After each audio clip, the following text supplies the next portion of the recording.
I guess we can do that. Hey.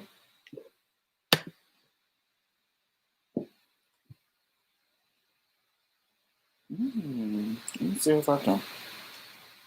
Oh, it's brighter like that. Good afternoon.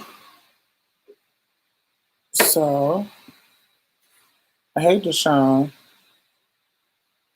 We're going to talk about Lisaraye and Vivica Fox and their foolishness. Oh. Hey, Stephanie, how are you? Yes. Ew. I love it. I like me an old country feminine dress. It's cute. It's really girly and feminine.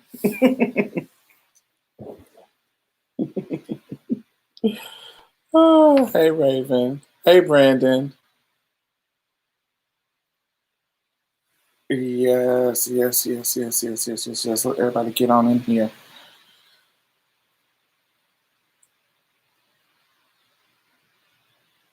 Fairly knitting, as my grandmother would say. What does that mean? What does she mean by that? Put them out to the pasture. They're so irrelevant. Oh, yes, I love that dress. Thank you. Congratulations on making the Route 100. Oh, thank you. Being all influential and shit. Yes. Let me see if I can find that article in case y'all haven't seen it.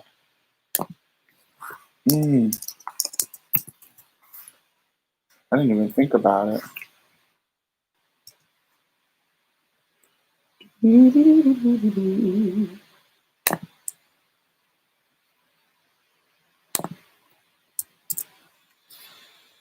So, if y'all didn't know, the Route 100 listed their 100 influential African American people. And I am number 34. Yay! So excited. It's nothing like getting acknowledged by your peers. It's really, I don't care about the unmelanated. But when Black publications acknowledge me, it feels good. Definitely feels good. Yes, I love it. Yes. So excited. Let me see. Hey, Darnell.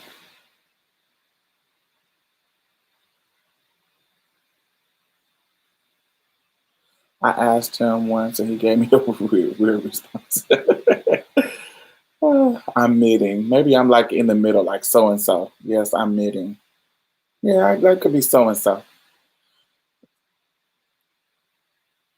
Thank you.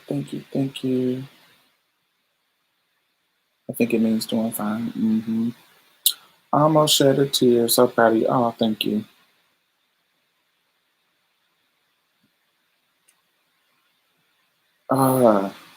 Yeah, it feels good being acknowledged.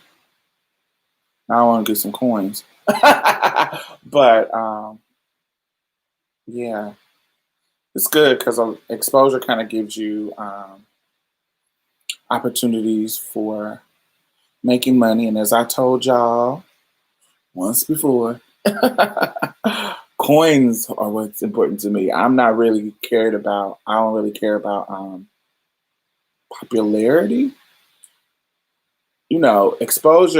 Popularity, exposure gives you more access to opportunities. But I'm more about making my coin. Long as I'm getting some coins in and these bills and these lights and everything going on in this villa is being paid, and I'm not worried about being on the street or worried about I'm not at risk of going back to the hostel and sucking dick and doing a little something strange full of change. Long as I ain't going back to that life, forced back to that life, then that's what's important to me. So that's what I was when I was talking about the other girls. Well, that one other girl. It's like, I'm about making my money. Ain't nothing I do that you see me do that I'm not getting paid for. Even if it's a little bit of money, I'm getting some. I want to make sure that, I'm stable, not necessarily popular. Fame will lead to coin tides. Well, I see a lot of popular girls that ain't making no money. Like behind the scenes, like I don't want to say her name. There's an actress, a couple of them that I talk to that have big gigs and they still kind of struggling financially. And it's coming to a point where it's cute when you first get your big lump sum of money from a job, but then as time go on, it's like, ooh, the coins ain't coming in, and I feel like I'm not moving forward. And so they have the popularity, but they are not making no money. And so they're in behind closed doors, they telling their friends, bitch. One of the things that people love to hate on the Kardashians. I don't. I actually those they are some of my problematic faves. Um, but people always say like they ain't got no talent. They ain't got no talent. Their talent is monetizing their popularity. That is their talent. That is where their business, and not just Chris, because Chris too. Chris is, she's rallying around in, but it's not just Chris. It is all of them know how to monetize their popularity. The whole family has, you know, monetized their popularity. That is the skill. That is the talent. That is the thing. That's what they do. So, popularity can be lucrative if you have the skill to do that.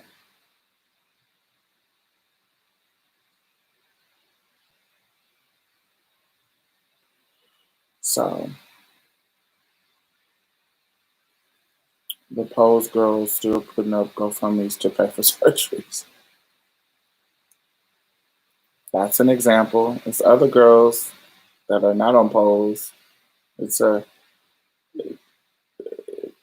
popularity don't mean you secure. And so that's exactly what I'm talking about. I'm not that they should be ashamed to put up GoFundMe's if they need it and they can get the popularity if they can do it, but I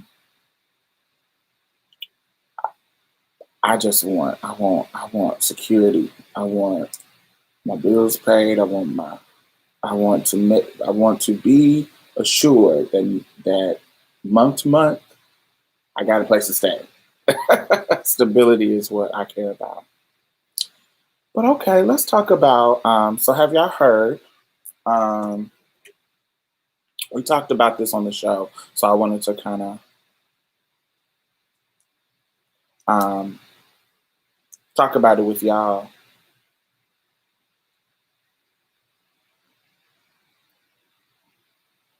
Have y'all heard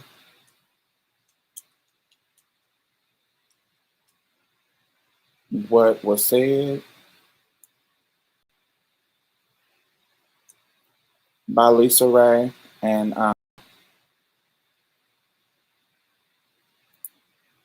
Vivica Fox? Let me see if I can find the clip.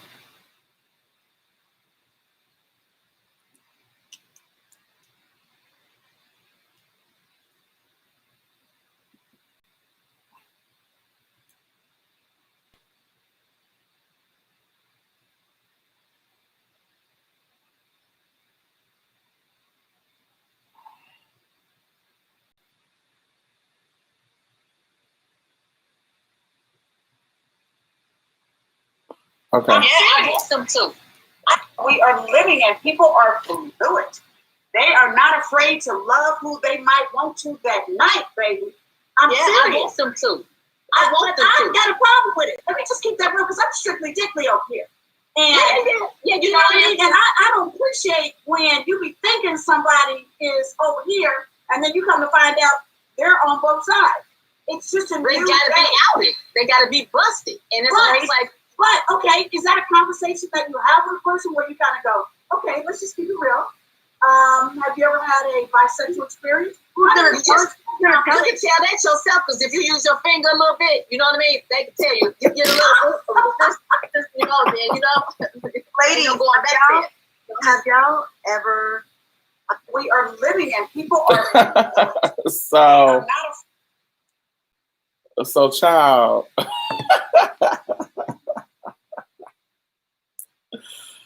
So, as I said on the show, I feel like this conversation is so 1999.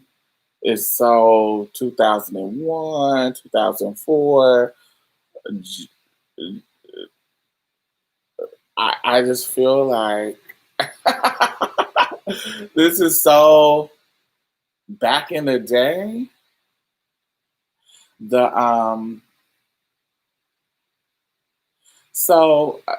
If you're not giving, let me say this. So if you're not giving men room to be honest with you, like, so it starts out with Vivica talking about, well, can you have these conversations with people? Can you ask them, have you had a bisexual experience?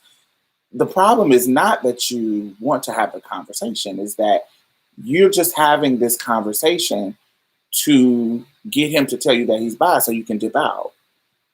But you're not, and that's okay. I'm not saying that that's not okay for you to do, but that's biphobic, darling. It is, and just accept it. Just accept it, and don't expect. But the reality of the situation is, don't expect men to be honest with you if you're not giving them the room to be honest. If you're not having the conversation in a way that doesn't feel like a judgment from the gay, because they're not going to be honest with you. They're not going to be honest with you. I am one of them people that hates when people say, because you don't like something, that you are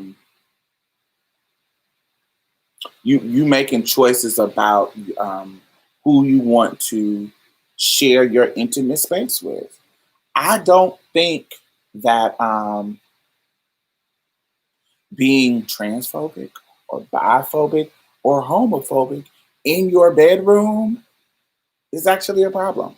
If you don't want to deal with a trans person, you don't want to deal with a bi person, you don't want to deal with a gay person in your bedroom, I think it's okay.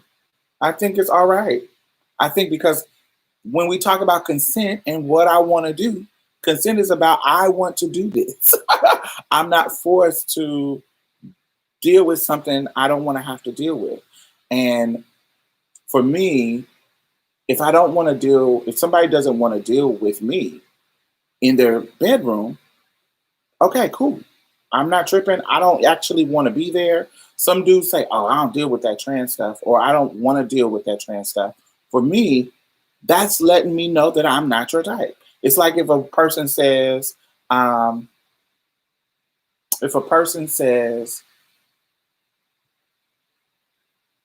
don't like black girls.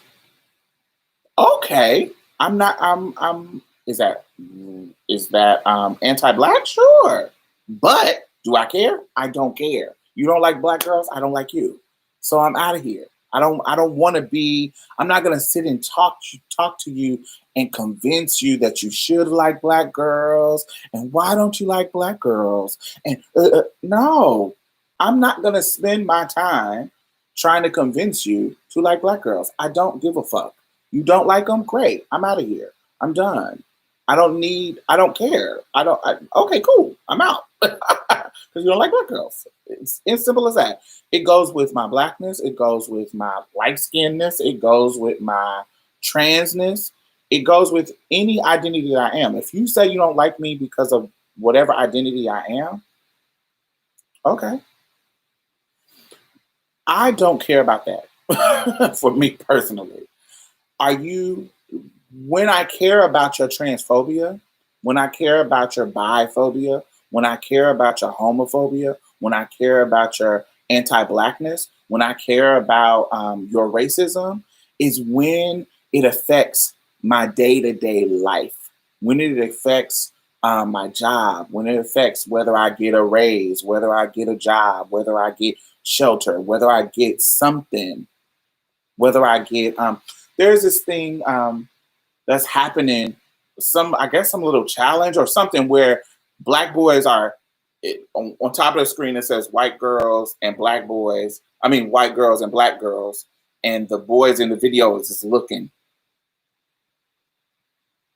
like and deciding which one. Do I go right to the white girls or left to the black girls? If you have to choose, I don't like being pitted up against people. If you don't, whatever, however you choosing, if you don't choose me, I don't give a care. I have too much. No. I don't have enough time to focus on you. The pool of good niggas is limited. The pool of good niggas is limited. And so if I'm focused on a motherfucker that don't want what I got to offer, I'm wasting time on him when I got to figure out which one of the dudes who are into black girls, who are into trans girls, who are into thick girls, who are into whatever I am. I got to figure out which one of them are good dudes, because a lot of them is trash. You see what I'm saying? I want to figure out what's going on with them. I don't have time to figure out the dude who says, I'm not into you. Okay. I don't care if you're transphobic. I don't care if you any of that. That doesn't matter to me. This or that agenda is so weird. You're so right. This or that agenda. So back to Vivica and Lisa. Vivica talking about, I have a problem with it. You have a problem with it because you are biphobic. Probably most of the time they think you gay. They don't. Most people of this age, they're in their like late 50s, early 50s, and late 50s. Most people of this age, they don't believe bisexuality exists. They know it exists, but if you're a man and you mess with men, you're just gay. It ain't no you're bi. It ain't no you like women and men. If you deal with men and you're a man, you're gay. That's it. So they don't have no concept of bisexuality that's inclusive to them liking women. They have no idea that I'm not pretending to be into girls in the moment that I'm dating you, and then I'm going to secretly go and date men. If I'm monogamous and I'm with you and I'm attracted to you and I want to be with you in this moment, even if I'm attracted to dudes and I want to be with somebody like, a dude, when I was single, I want to be with a girl and a dude, if I'm monogamous and I'm with you and that's our commitment, I'm with you. That doesn't mean I'm going to go cheat on you. That doesn't mean that I'm going to go and, that I like men more than you. That's not really how bisexuality works. It's like we say about almost everything. There is a spectrum of things. There could be some dudes who I have a friend, she romantically likes men. So she likes to be in relationships with men, but she likes women sexually. There's some people where it's almost equal. There's some people where there's some bi women or bi men where women are they're most like, they may like women 60% of the time or 70% of the time, and 30% is men.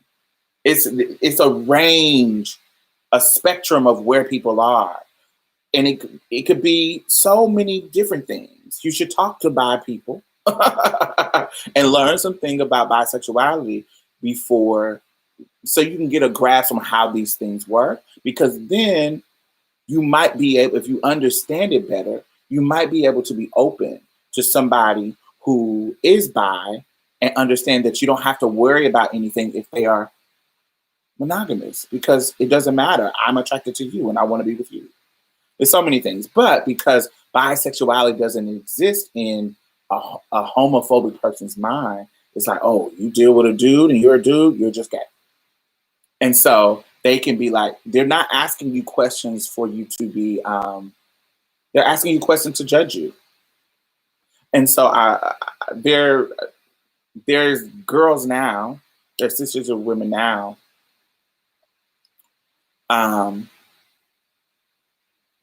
who are actually having great conversations about how to give men space to be honest about what they like and what they do and what they like to experience. When you give them room to be honest, it actually makes it safe for everybody. It breaks those barriers down. It breaks those stereotypes down, and they can be honest with you, and you'll know, when shit changes, because they can be upfront. But if you're not giving them room to be upfront, then they're going to continuously lie to you. I talked to this guy years ago, 2004. The last time we hooked up was 2000. And the first time I hooked up with him was like 2004. And the last time was probably,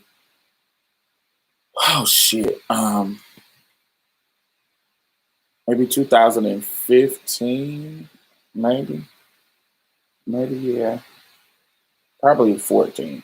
Anyway, we've been friends for a very long time. And I think I did a video about this. I think it's called An Honest Guy's Plight, I think, or whatever. But we messed around twice. And you never know. But based on our friendship, I believe him. I think we messed around, and I think he, we just became friends. How we messed around was kind of like on a whim. And he wanted to be honest with her about me. So he came to me and asked me, like, should he tell her, now that they're getting close, should he tell her that he has messed with a trans woman? And so I told him, no. We haven't messed around. Now, if you still messing around with trans women, which you're saying you're not, then yeah, talk about it, whatever. But if you're telling me, and I'm supposed to believe, that you haven't messed around with anybody outside of me, we haven't messed around in so long that is, leave that. Keep that skeleton in the closet. Leave it alone. Don't even talk about it. This was my advice to him, because it's not really that serious. We haven't messed around in years.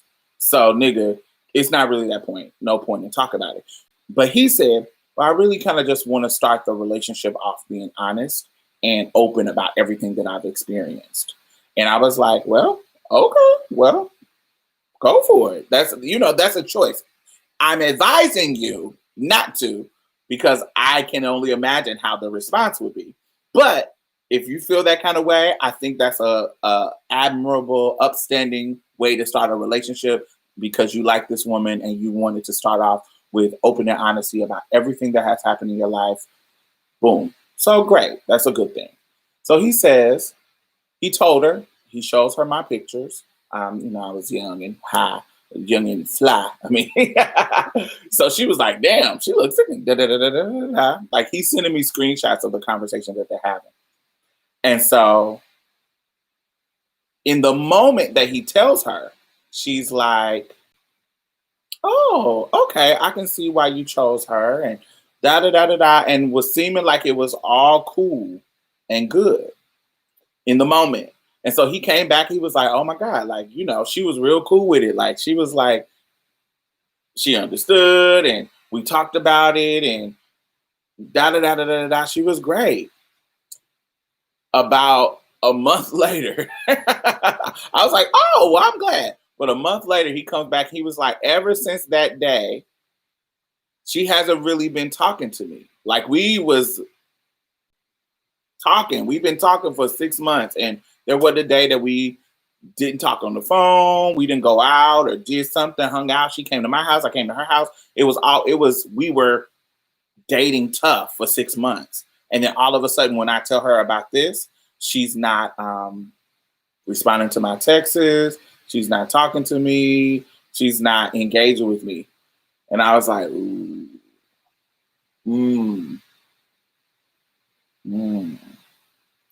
And so finally, like maybe a week after that, he says that they had a conversation where he was like, hey, what's going on?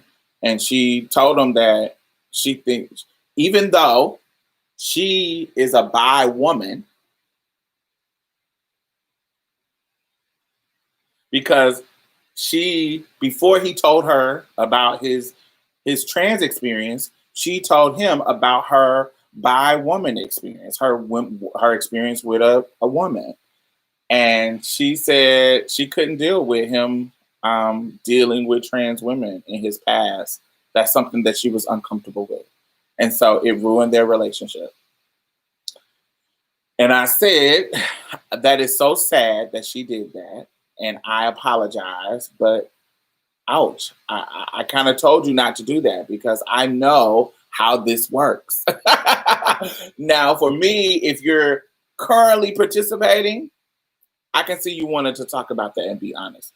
But if this is a past thing that you did, child, leave that alone. Don't talk about it. Just leave it in your past. Don't be cheating. Don't be sneaking and doing down low shit on the low. But don't talk about it because these bitches, we are not in the space to where motherfuckers is accepting. So don't talk about it. And so that's what I mean. If you're not giving people space to be honest, you're not giving people space to be real, or it's going to ruin the moment, they're not going to be honest with you. Like me, I want to know. I want to know why you don't fuck with me. And so I can give you the deuces. Boom. Have a good day. But some people are scared to lose you. They're scared to lose you as a friend. They're scared to lose their families. They're scared to lose somebody that they like and love. So they don't tell you. They don't be honest about it. And they're not going to be honest about it. So that leads me to when Lisaraye says, this is so ignorant and stupid. Lisaraye says, well, I know how to tell. I can stick my finger up in there. And I'm like, are you saying that to be funny? Or do you really believe that? Like you believe that you can stick your finger in somebody's butt and tell? Because what if they're a top? What if they're not bottoming? What does a booty hole have to do with their dick getting stuck in somebody's butt? How is that? You have to be joking. Like, you have to be joking if you think that that is the test that's going to work for you to know what dudes are bi. does what? I don't get it. It doesn't really make sense to me. And that's another thing. It's like if you are like, if you're taking care of your booty hole, honey, it's like a vagina. That thing get right back tight. I know mine does. I don't know about nobody else's. Well, I see some people that has ravaged holes, but that's, to me, I feel like that's the folk who don't take care of them. I don't know. You know, I done seen some ravaged holes, rosebuds get wore out and have been wore out, but I just don't. That's not how it works, baby. That's not how it works, and I hope that you don't think that, honey, you could put your finger in 100% heterosexual dude after he went and took a big old dump and cleaned it, and it feel open because he took a big old dump. So I don't know. I just think these are aunties. These are These are older aunties who have that old mindset. These people were born in the 70s. They probably, yeah, they were born in the 70s. No, they were born in the 60s. Yeah, these people were born 60s. Yeah, these were 60s people. These are 60s babies. These are 53. Yeah, these were 60s babies. These are 60s babies. So I was in 75 and I'm 40. Right. So these is mid 60s babies. So these ain't even 70s babies. Yeah. So these is back in the day hoes. They come up in a different era. They come up in a different time. They come up during the AIDS epidemic. They were around early 20s. They were early 20s. Yeah. They were late teens, early 20s when the AIDS epidemic was happening. And so this was a scary, ignorant time that they have grew up in. So they have a ingrained fear of homosexuality. And then they grew up, then they come in their 20s, their late 20s and early 30s, around the time that the DL men were being blamed for the HIV rates. They come in this time where there's a fear and a stigma around bisexual men. And I can't say that our community, the assigned male at birth community, whether they be trans or gay men, I can't really say that we helped in the propaganda of that, because when we think about the Elin Harris books, when we think about how we talk about dudes, like that's the first thing people say and do back in the day. Now it's a little bit different. Well, even now, shit, people weaponize exposing people. People weaponize solidifying the shock of, oh, you mess around, I'm gonna tell everybody. You're reinforcing the shock of that. You're reinforcing. I don't think we really help in regards to anything, because a lot of times we are spilling tea. We are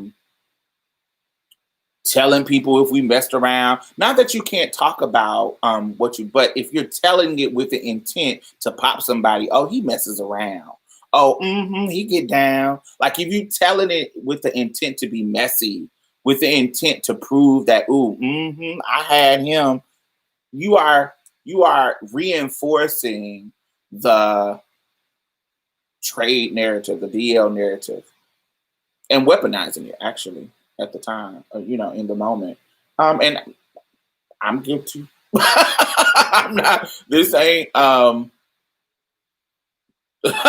definitely guilty. I've been, in my younger years, not anytime recent, but in my younger years, I definitely have weaponized it, particularly when I've been done wronged, because sometimes that is the only punch back that I have.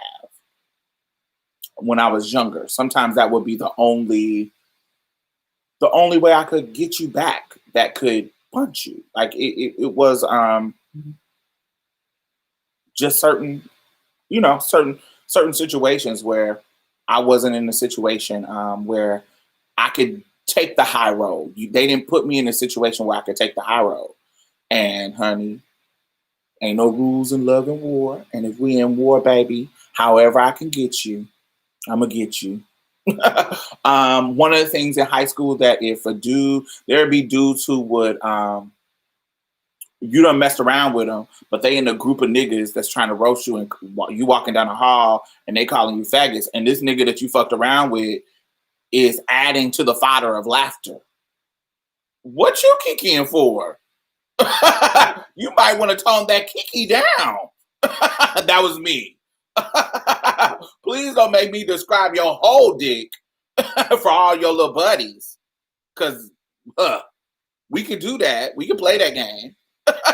I was that person in high school. Like if you get too frisky and you kikiing and laughing with the niggas that's calling me faggots and him and he, she's and shim, if you get to playing those kind of games, I'll pop you real quick if I know, I done mess around with you.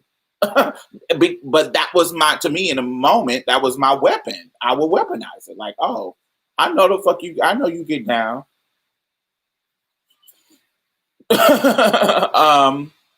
And sometimes it'll be somebody else's tea. It won't be my tea. I know you get down because my homegirl got down with you.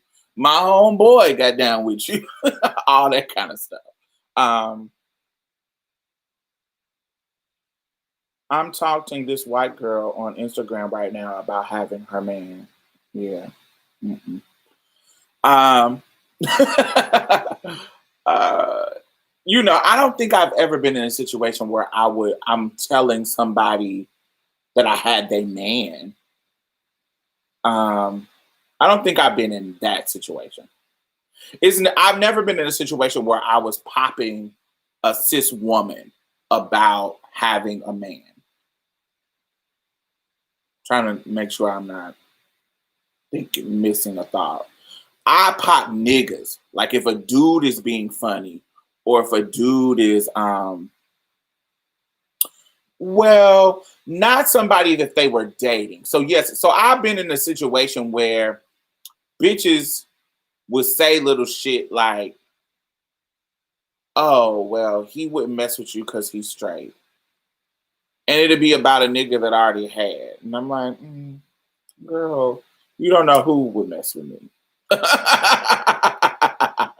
Keep those comments to yourself because you don't know who would mess with me. You feel what I'm saying? So I would be in situations like that. I don't think I would. I can't remember a time when I actually told names, but I did insinuate some things, which is, I guess, the same. But I don't think I've been in a situation where I'm like, oh, I had your man. I don't really. That's that type of I had your man type deal.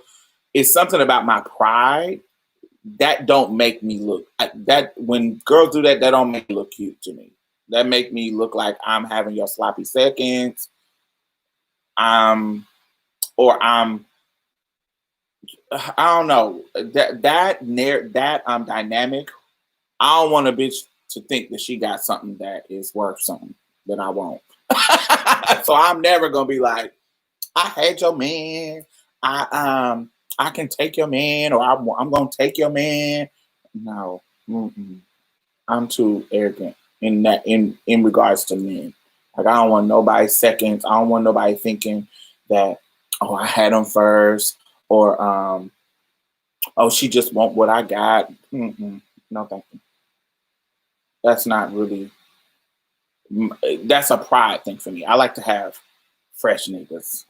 Like, no, I don't want to know who you fuck with. I want to enjoy our time together myself.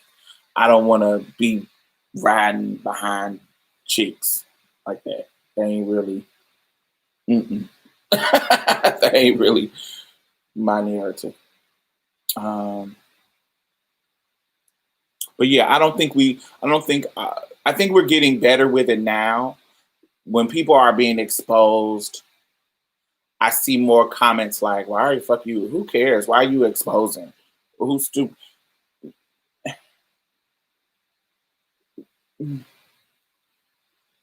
Niggas who are being shady to you, do what you gotta do. But I'm talking about just exposing somebody for no reason, or exposing them to exploit them for money, and they haven't been shady to you. Then it gets like, child, that's weird.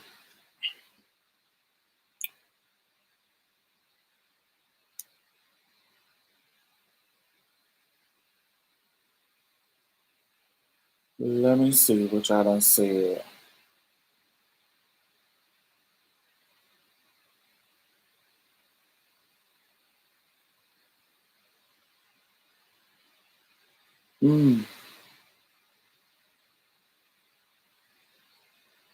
All right, so let's see. I said to Guru, if you're 55, you look good. You don't look 55 at all, child. I just followed you on Instagram. You don't look 55 at all. Child, you look young. That mindset is prevalent with my straight friends. And wasn't Vivica putting her finger in 50 Cent booty? Yes, she was. That's what she said. The download movement would really hurt the reputation of our men. Yes. And you know, white men get to be free. Not totally free, but they get to be free. Niggas being white and bi, I've been knowing some openly bi white boys for a long time. They get to be a little bit free because, you know, they're white men, but it's quite interesting how white girls respond to that shit and black girls comparatively. Um, a lot of people don't understand sexuality, period, amen, but are usually the loudest one in the room. And I'm speaking from my perspective of the black community and my family in particular. You know what I find funny? I was talking to this dude and he was saying how he don't eat pussy and he don't eat ass and he just fucks. And I was like, you sound like the most boring lay. And it be niggas like that that have them. You ain't experienced nothing outside of fucking missionary, and you have so much to say about sexuality, and you're the loudest motherfucker, and you don't know shit about shit. You got that boring ass vanilla white boring sex, and you think you are the authority. Get your ass out of here. Go, go eat some ass, girl. Then come back to me. you ain't even done no basic shit. Get out of here. If sucking toes is your extent of freaky, you shouldn't have no opinions about sexuality. Go sit down, little boy.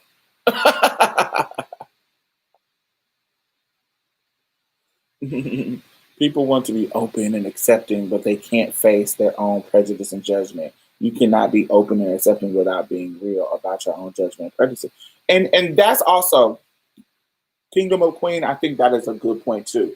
That is, for me, that's my thing.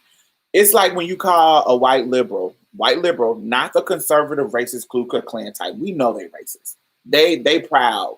They got their flags, da da da. I'm talking about the ones that voted for Hillary, the ones that vote Democrat, the racist white people who are colorblind. Oh, that have white friends, but they say and do racist shit and microaggressions all the fucking time. When you say, when you tell them, oh, that was racist. What? I'm not racist. Some of my favorite people are black. Oh my God. I'm not racist. What? Like, it's something about the label racist that it makes them uncomfortable. I know when they don't want to be racist because that's not in vogue in 2020. So they don't want to be racist, but they don't understand. They're not understanding that the nuances of their behavior. Some things that you can do can be racist. You might not want to hang me on the tree because I'm black, but if you're touching my hair or you're these little microaggressions are racist microaggressions. There's so many little things. Even saying color, you're colorblind. Like, I don't see color. We know, that is racist. That's that you need to see color. I need you to see my color. I need you to see who I am. And it not be a problem. I don't need you to erase it. And those are rooted in racism. Those are rooted in ignorance about race and how race works. And you're just saying, I'm colorblind to be politically correct, but that's actually not. And so they'll have the label of racist. Their culture, because they don't want to seem like those hillbilly redneck country bunking or city because it's racist in the city too. Confederate white supremacists. They don't want to be that. So they're like, oh no, I'm not racist, because that's what they in their mind. They think they're separated from that group because that's those bad Bible Belt racists. But I'm in New York. No, I have tons of diverse friends. No, but you still can be racist. You still can have racist ideologies that are in your psyche and how you respond to things. Um, a great book that I love, love is Ibram Kendi's How to Be an Anti-Racist. So if you and it's good for Black folks too, because Black folks they can be racist. Um, you don't have power in the system, but in certain situations, Black people do have power in a white supremacist system. Think Clarence Thomas. Think if you're a citizen. If you're a citizen of the United States and you're exploiting the labor of immigrants, getting them deported when they don't want to work for you for a little rate, just because they're immigrant and Mexicans, when you hear them talking about it, when you hear them talking, oh, them Mexicans, I'm gonna get them deported. You are using your power in this your power as a citizen, and you calling ICE on them to get their construction job fucked up. You are using your power in this racist white supremacist system to fuck that shit up. You're racist. Because there's certain incidents where you can have power in this system. Most not against white folks. But there's certain incidents that you can have power in this system. So that racist power, that power structure, you can be a coon, Clarence Thomas, and make decisions, powerful decisions that affect people below you. And if those decisions are rooted in race, if those racist decisions that are rooted in racist ideologies, you're a fucking racist.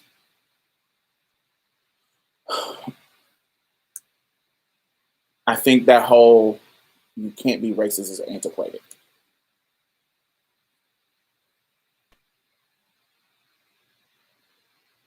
Yes.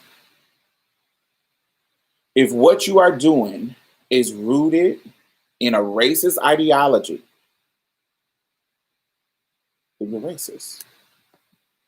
And you have power to affect them, that power, because I know the old way of thinking is we don't have the power to do it, but sometimes in certain instances, we do have the power to do it.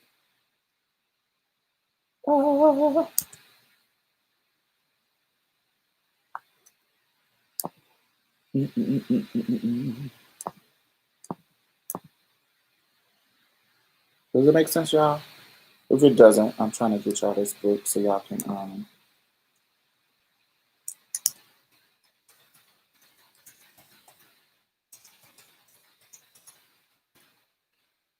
find it.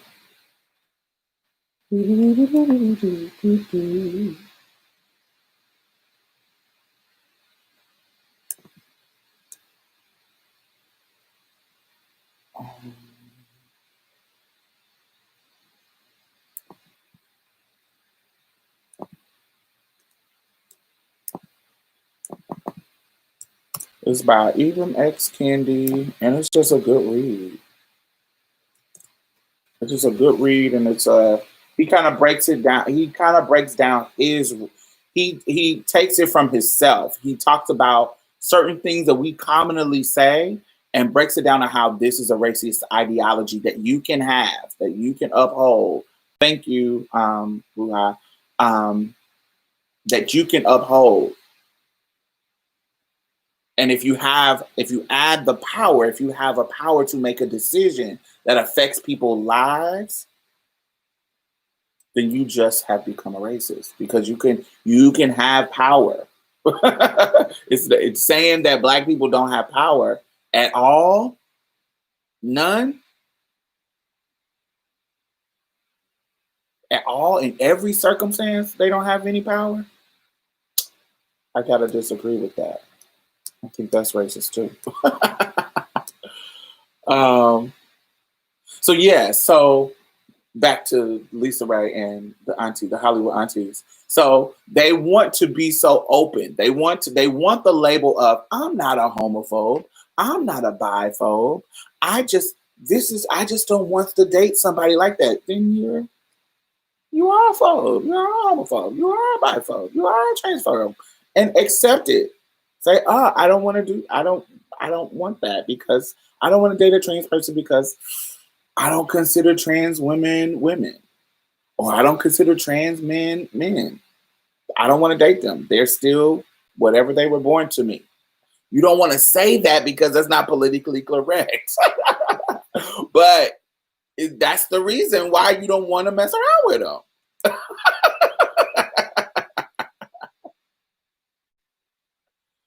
Are they Hollywood aunties? I consider them Hollywood aunties. I think they Jada Pickett, Nina Long, Vivica Fox, Lisaraye, they some C or D listers, but that don't make them not Hollywood aunties. They have been in blockbuster movies, Vivica and Lisa.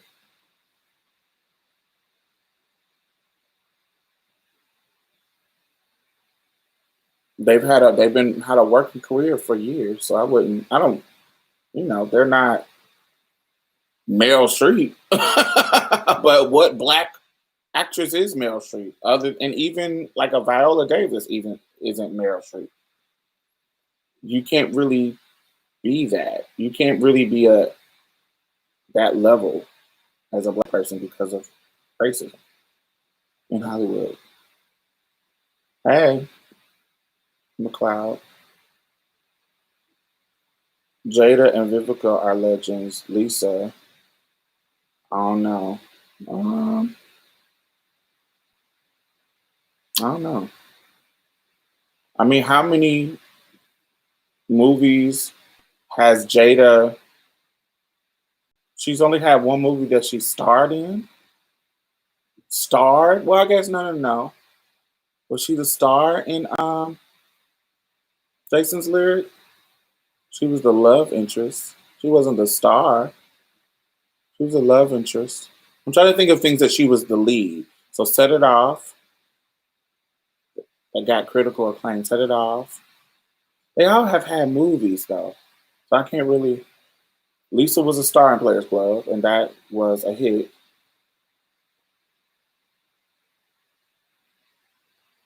Vivica, I'm trying to think of which movie Vivica was the lead in.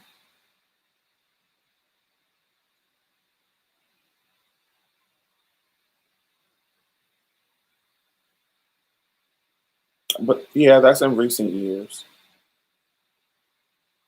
As she got older and her babies was grown. Yeah. She was in, she played a role in Matrix. It wasn't a starring role.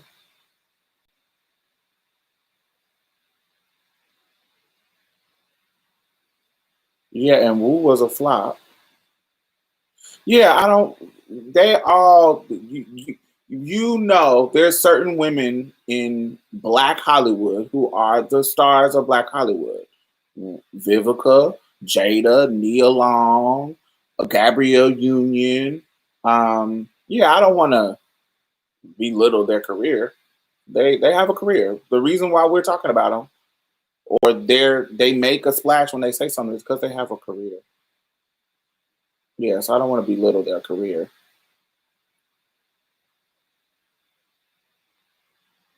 No, they're not going to be like a Holly Berry. They haven't got to. I wouldn't think that they are in that status outside of. I guess Jada would. Yeah, it's just different.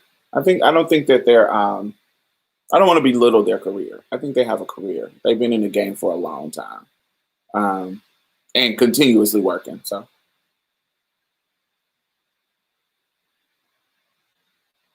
I just saw a movie where Gabby was a love interest to a Nazi. I don't really like Gabrielle's. I don't like Gabrielle's acting. I like Gabrielle's real personality. Like I love to see Gabrielle in interviews and her real life interaction. I don't really like her career. her acting. I like her as a person. Yeah.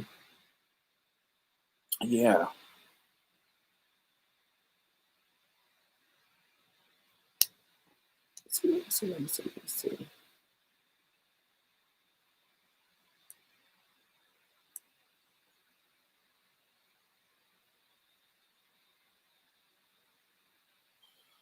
All righty, so let me see.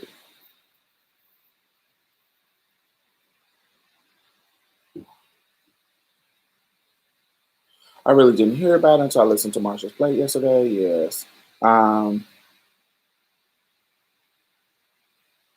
Hey Thea, how are you? Mia had me howling. I can't stand Ash. Who is Ash?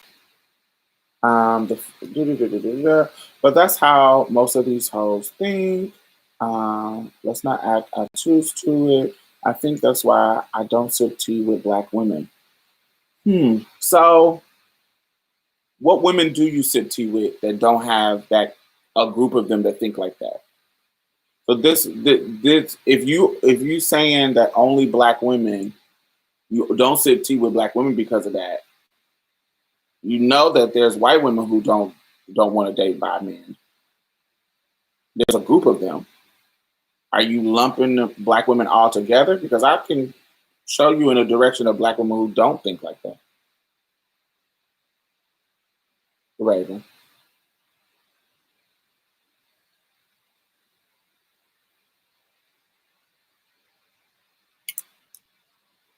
I think you gotta find them. You have to, if you want to build a relationship with people, you have to find them. You have to, I'm not saying, you have to, but if you want to, I'm a separatist to straight people in general. What does that mean? Don't no woman really get down with bi men. I think that's a lie. I think that's a lie. No, black women are just quiet about it. Yeah, non-black women are just quiet about it. Yes, but I think there are women who get down with bi men. I know them. I don't think I don't even. I can't even say I think I know them.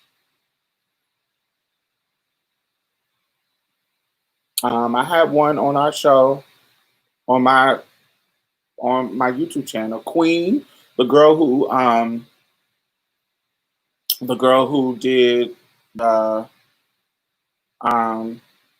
the review of This May Destroy You or I May Destroy You or something like that.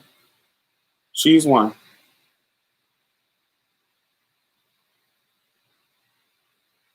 I won't say it's a lot, but it's enough.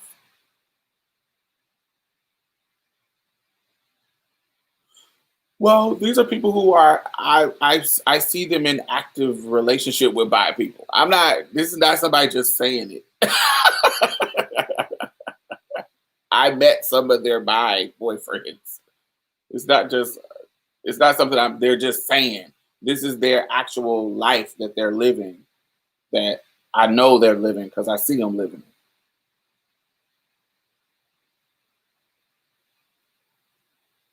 Like it's literally you just probably, but that's probably why you don't meet them.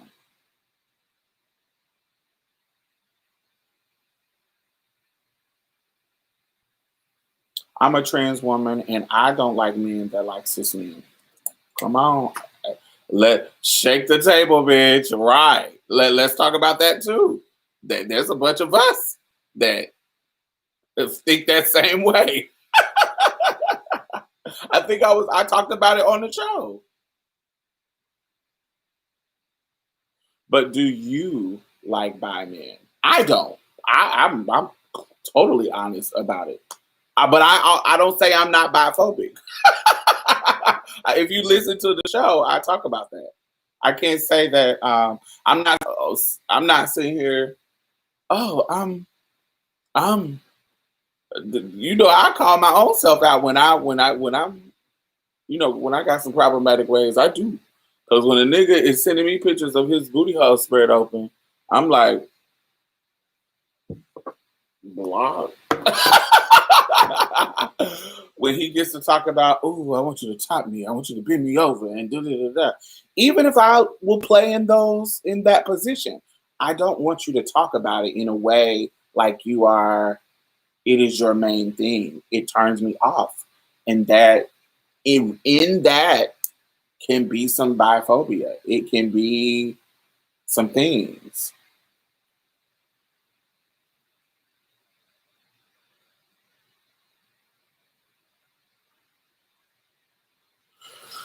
Maybe Raven and Aria are referring to women in their community. There are bi-loving Black women out there, but in my immediate community, they're not easily found. Yeah, I'm not saying that it's a lot. Let me make that clear. I'm not saying that it's a lot, but I'm saying it's enough out here for you to find if you want to find them. Because I find them and I'm not even looking for them because I don't care.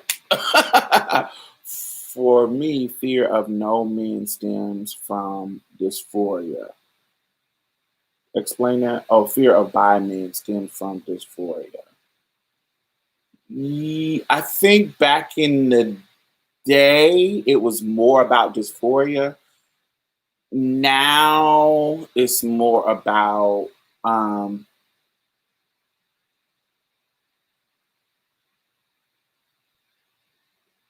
it's more about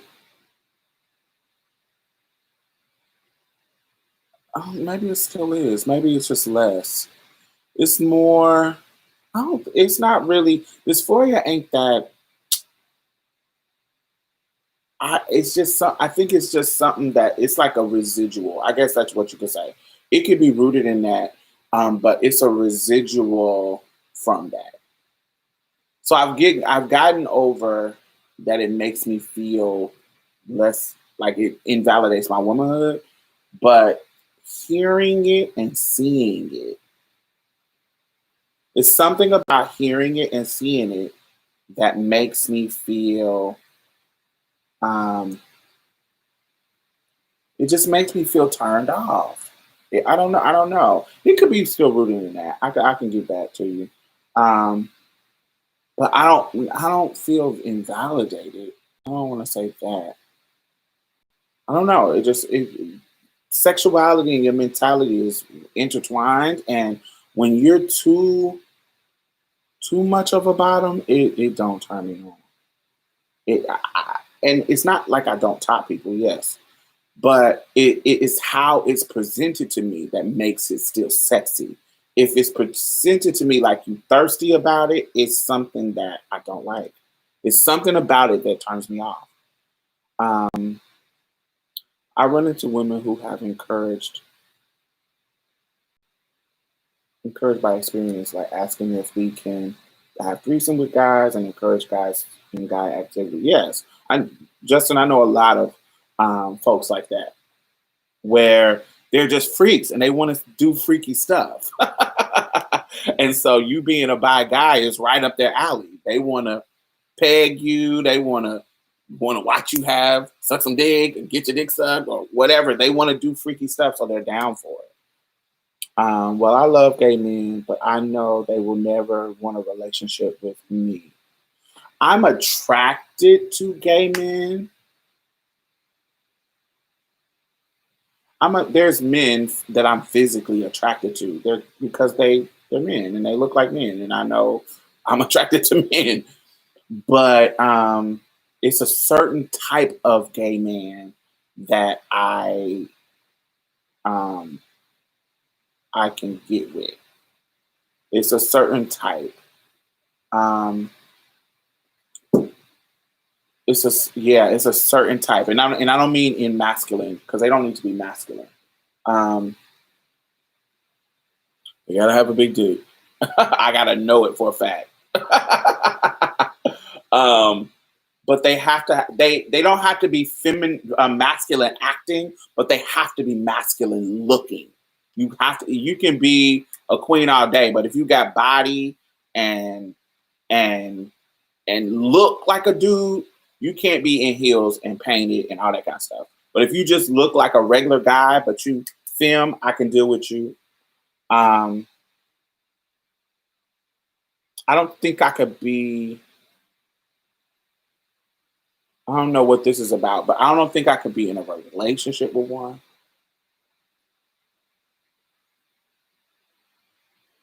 Yeah, I don't think I could be in a relationship with one. That ain't in my ministry. That ain't that ain't in my destiny.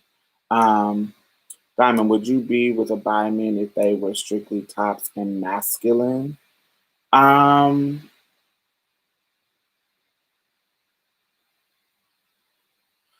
I just would prefer you not to tell me.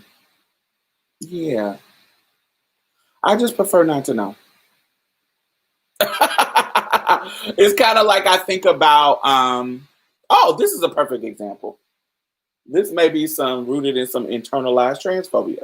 I don't like dudes. I don't like to know what girls dudes have messed with. When I was younger, I used to want to know. I used to ask them. So how many girls have you messed with? Who you first messed around with? How did you start liking transsexuals? When did you start getting into it? I used to ask all these questions about how they got into dealing with trans women. And now I don't ask none of that shit. I don't ask none of it because I don't care. Because I know I'm asking it for the same reason Vivica Fox was asking, have you had a bisexual experience? I'm asking it because when you start talking, I'm gonna judge you. I'm gonna in my mind call you a trendy chaser. Oh, you don't mess with a million girls. Every girl in the city. I'm out of here. No, thank you. Oh no. You two out there for me. I'm gonna judge. I'm gonna do all that. And so, but now that I'm older, I say I don't ask. I don't ask because I don't want to know. If I want to have you, I just have you. I don't want to know. Mm-mm. Oh, I definitely don't ask no fucking clients. Definitely. I want my coins and I want you to get out once we're done. I love the small bone ones with abs. Interesting. You should do a call in one of these days. Yeah, I ain't got time to be doing all that.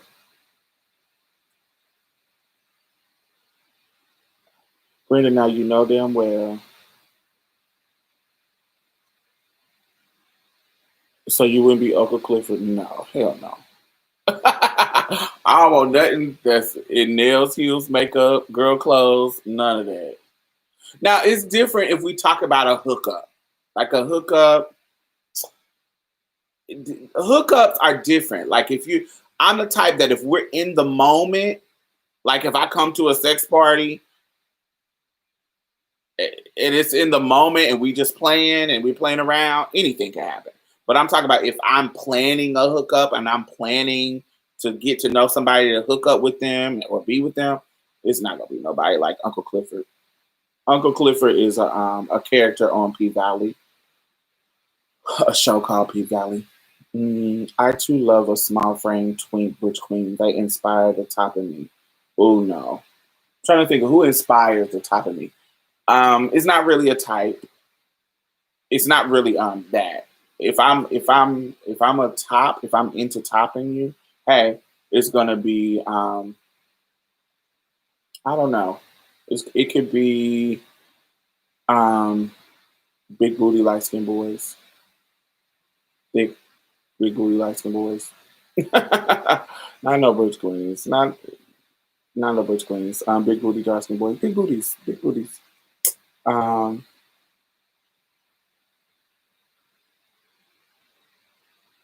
I don't know. I think it's different. I think it's different when you date. Yeah, I think what makes that something is different.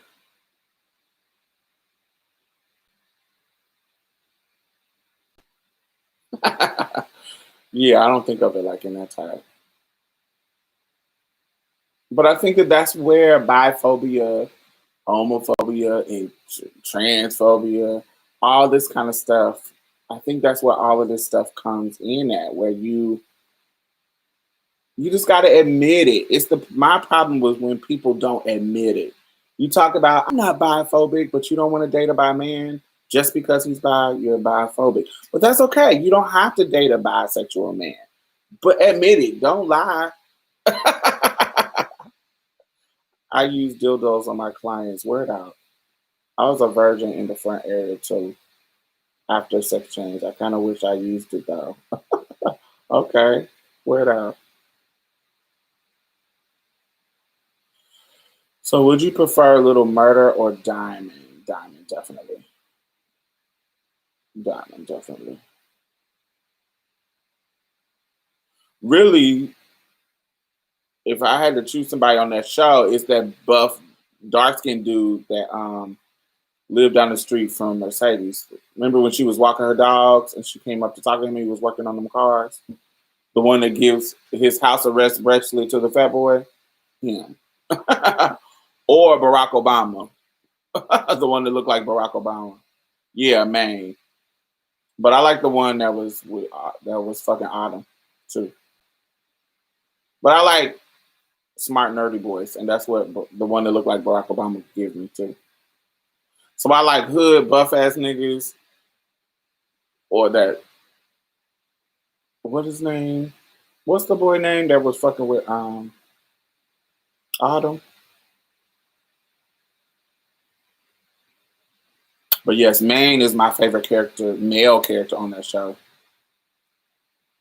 That's the one that I like. Yeah, security dude, that's Diamond. He's sexy. He's sexy as fuck. I follow him on Instagram, and he is so sexy. But he ain't my favorite. That ain't my fire and desire. But he's sexy as fuck.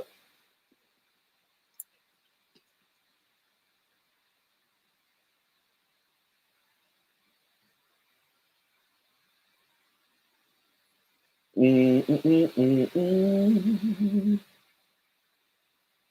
me see. I'm broke phobic. I don't want no broke ass nigga. We all broke phobic. We all. Well, I thought Ravina wrote front hall. I was about to shut the laptop.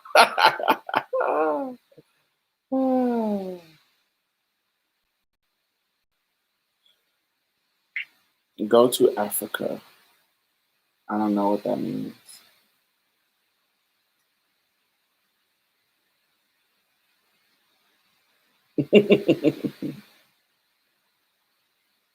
Yes, fire and desire, baby. My fire, who niggas that I call my fire and desire niggas are my total type. Fire and desire, baby, baby.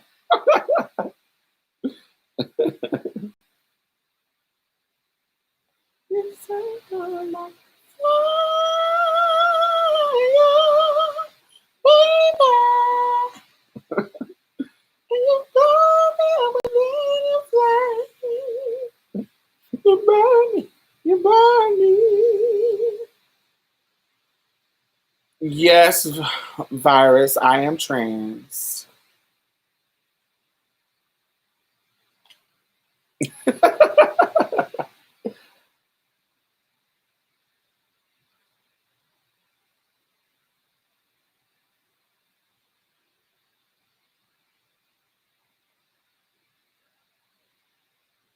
Mhm.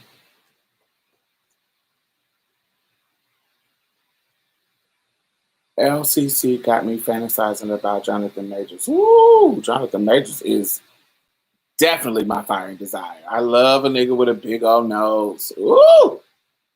A big old nose is my tea.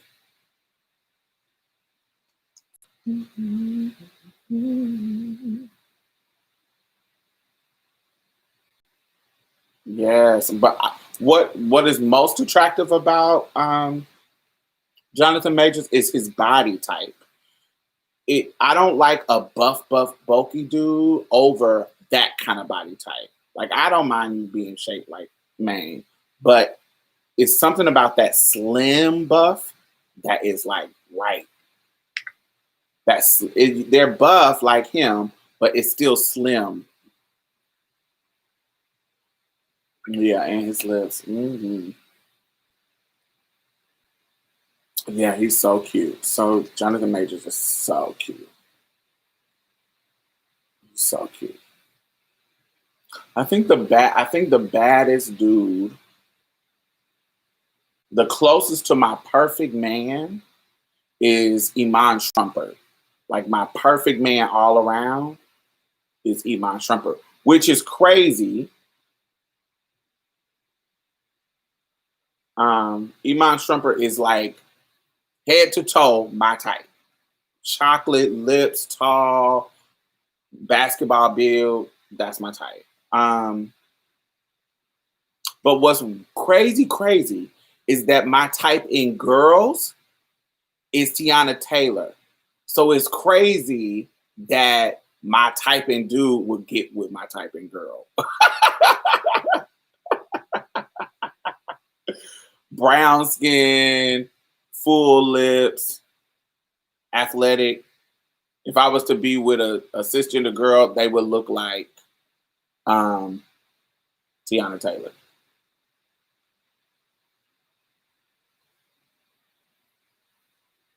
Well, I would want her to be a little bit thicker than Tiana Taylor, but yes, that mug is my type of a cis girl face. I love her face. Full lips, brown, yeah.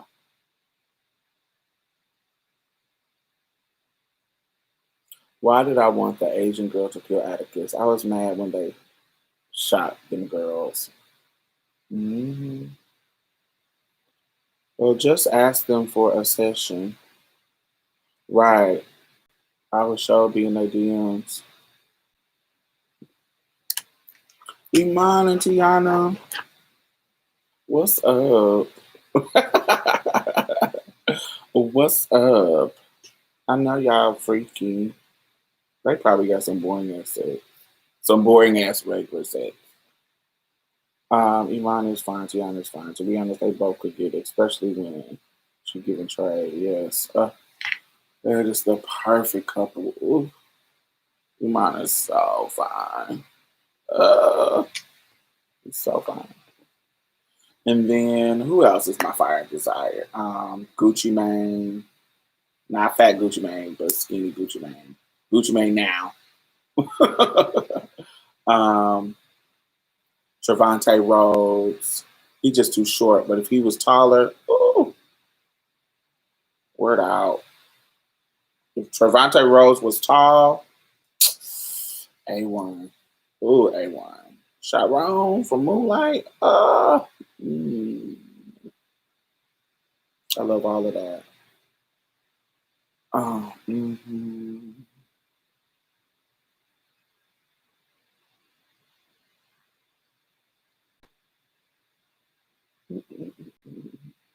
So what y'all thinking about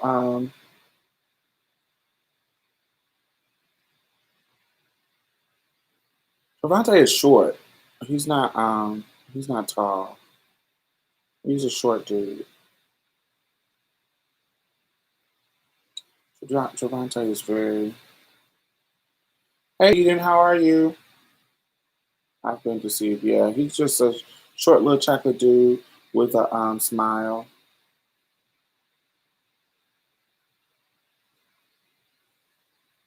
Thoughts on Democratic Party using strippers to encourage black men to vote?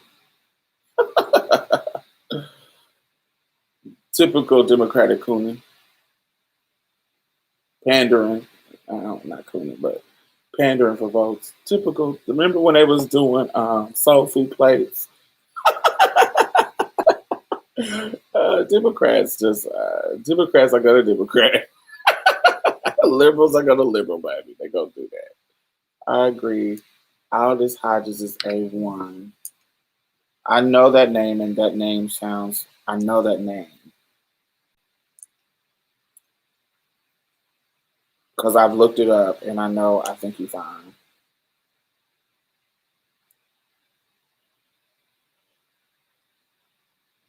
Yes. Oh yes. Oh yes. Oh yes. Oh yes. Oh yes. Oh yes. Oh yes. He is bae too. Yes. He was on what I started liking him. He was on a Black Mirror episode. Ooh. He was bad. Oh yes. It was something recently that I saw him on that he was just giving me all my life. I was like, God, his ass fine.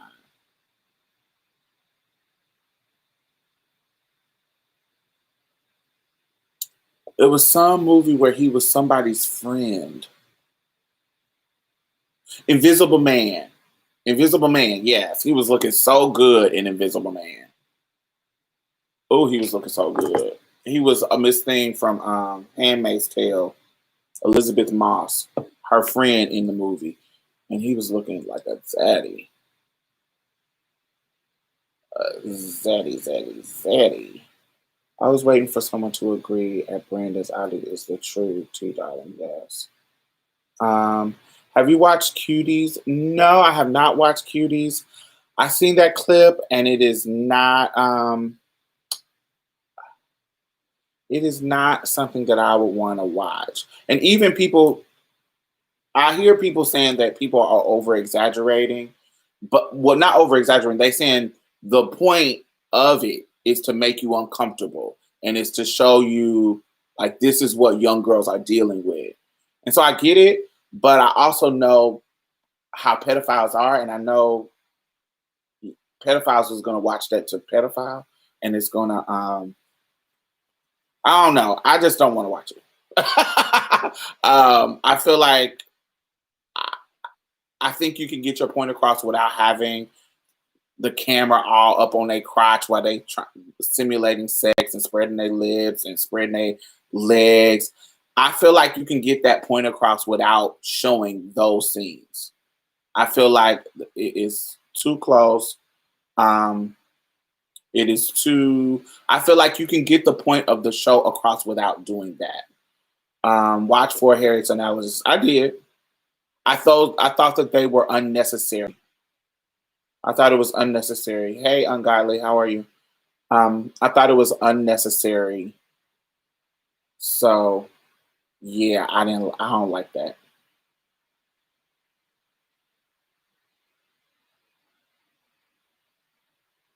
Yeah, it was 5 minutes of that, and that's the 5 minutes that the pedophiles is gonna clip out and put on the dark web for niggas to jack off.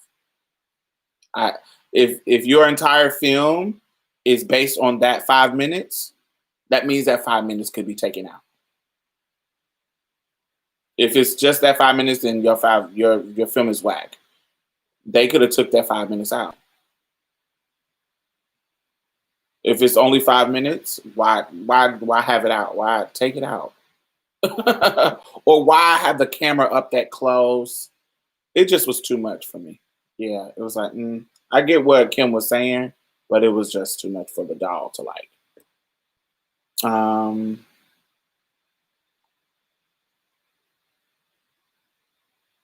You need to watch Aldous in Underground. I never watched Underground. I heard it was good. I guess I'll have to watch it. I relate to it a lot. I remember doing the exact type of dancing around the age to be cool.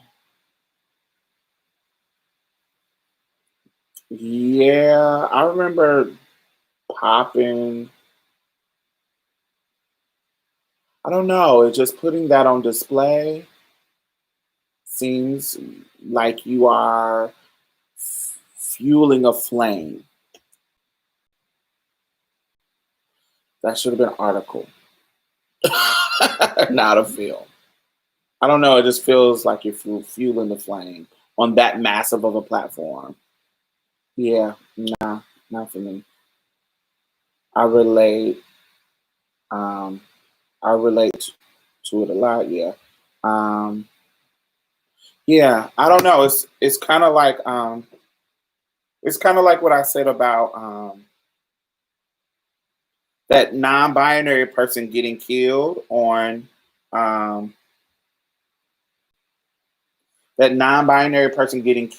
Lovecraft.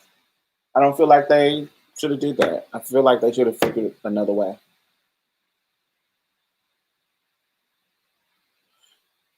Girl, people don't read these days. Well, I'm in a community of reading people, so I don't know. I can't base my thoughts on people not reading.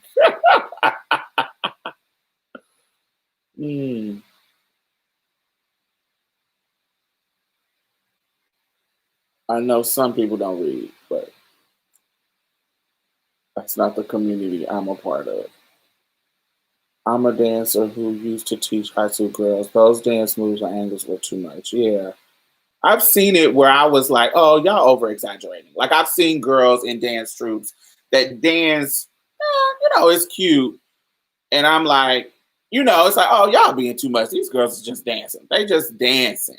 And, they might pop, they might do the splits, they da-da-da. But the way those girls was dancing, simulating sex, simulating it just was too much. It was like, now y'all going too far. The majority, you are around more intellectual folks. Intellectuals are a minority today. I don't know. I may be in a bubble. Maybe. No, I'm around some people that aren't intellectuals, but they'll read an article.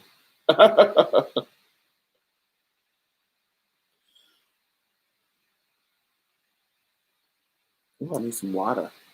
I need something to drink. I'm thirsty.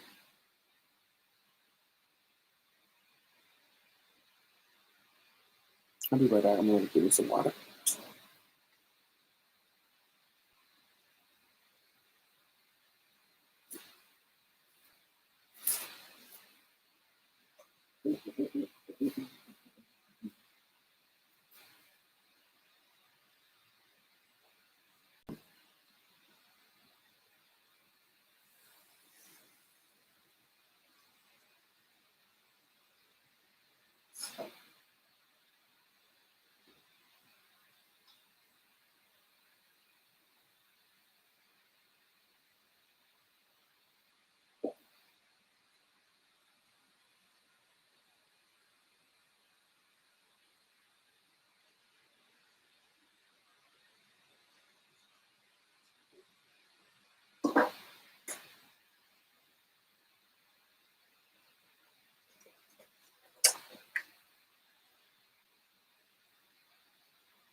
She's basically saying, be honest with me so I can judge you negatively.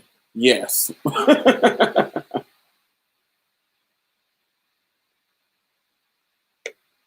I agree. That's why Audible has become so popular.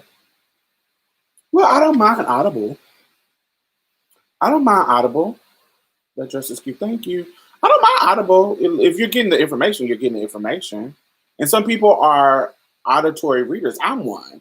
I can get the information from an Audible. I just, certain books that I want to read are not necessarily on Audible, but I have Audible too. Mm.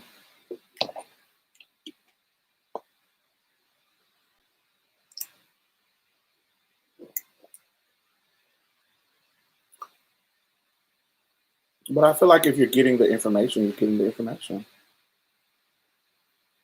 Makes sense? Um, like currently I'm reading on Audible. I'm currently reading Wayward Lives and Beautiful Experiments, Intimate History of Social Upheaval, Saidiya Hartman. It's a really good book too. Let's see. It's really good.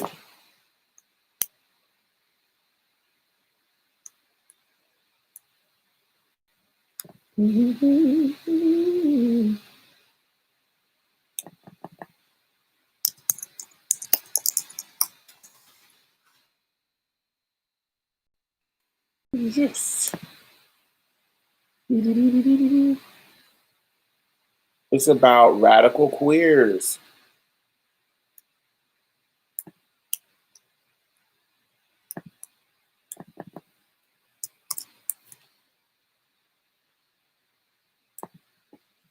It's about radical queers of the late 1800s and early 1900s.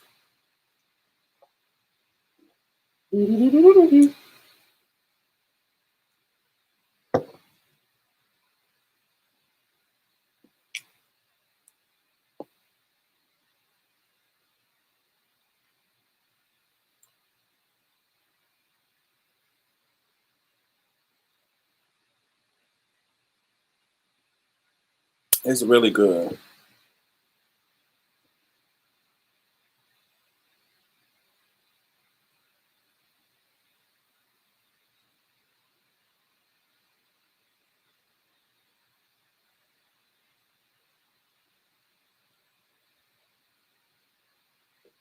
Mm-mm-mm. So we're going to talk about for the last 30 minutes. We've covered. Diamond, you could start a book club and do a live of the discussion. I already talk about folks don't read.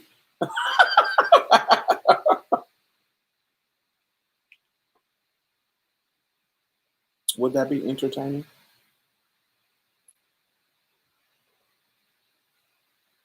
Lovecraft. We've talked about Lovecraft. I think was it last season? Well, did we talk about Lovecraft last episode? I think we talked about Lovecraft my last live. I think I'm not for sure, but I think we already talked about it.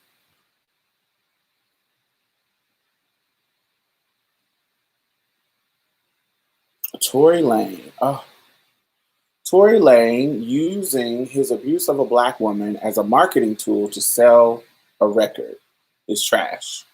That's what I have to think about that.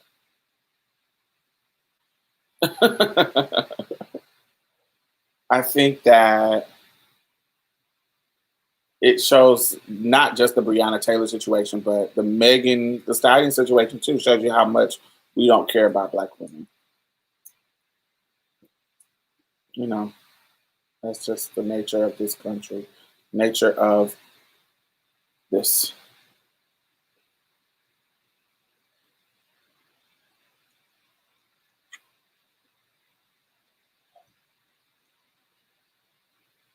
But I think it's the responsibility of the good black men in the world. I know a lot of folks don't believe they exist, but I think it's their responsibility to call them out.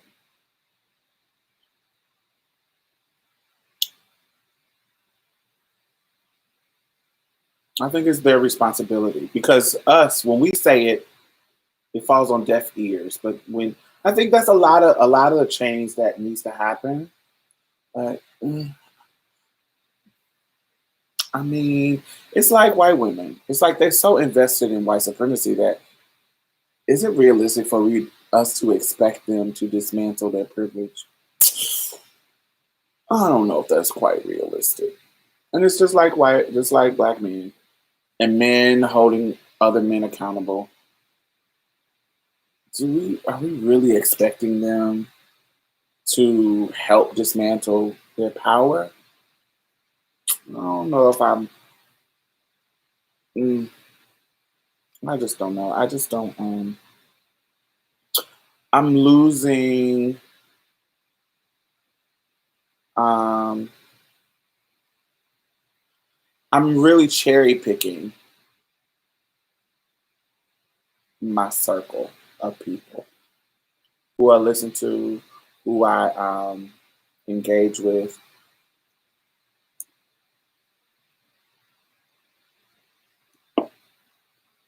I'm just tired of having the same silly ass arguments.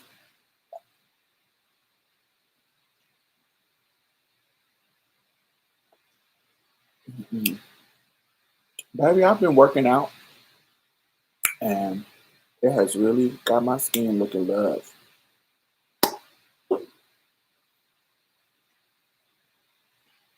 It's been so depressing for me to see other black men so nonchalantly shit on black women. And for what?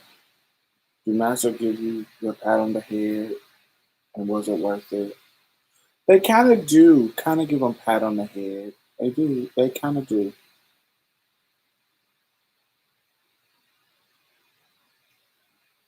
They kind of do. Maybe not literally, but in other ways.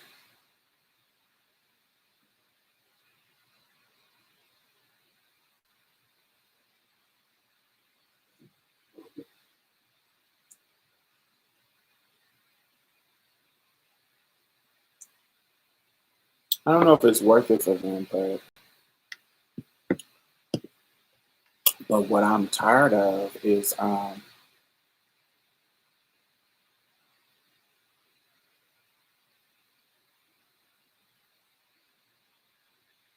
I'm tired of them not acknowledging that, we always stand up.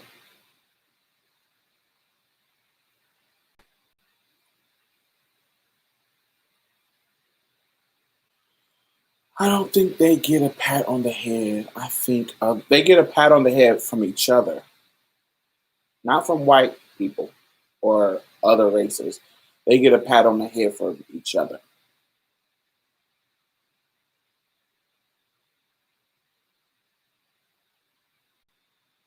Position. If you get a group of dudes together and you see and judge them on their masculinity, if you see an Asian dude there, you're not gonna think he's the most masculine. And when they're in their own circles, I think black dudes, they respect. When I see black dudes, yesterday, I saw a black dude in a group. I don't know. It was like an informal meeting. That's what it sounds like. We were at a restaurant, and they were talking, and you see them give dudes respect. You see them. The black folks are the cool. And so they get respect just from being the stereotypes of having big dicks, the stereotypes of the girls want to fetishize them, the stereotypes of them being the cool black dude.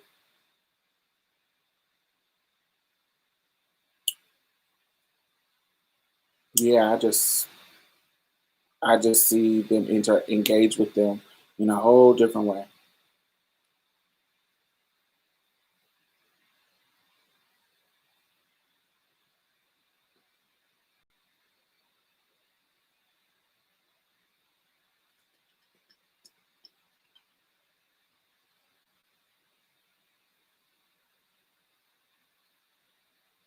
They fetishize them.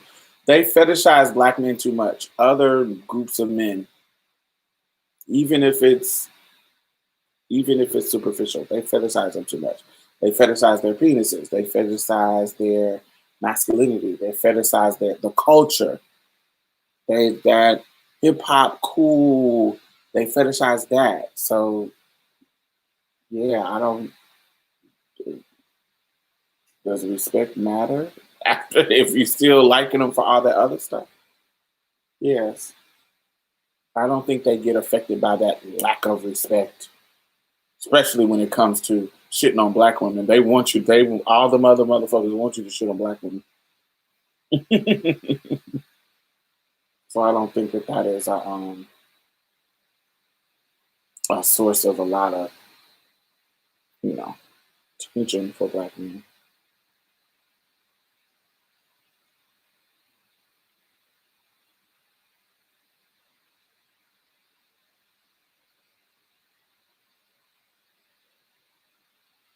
Um, I don't know. When we stop marching for them,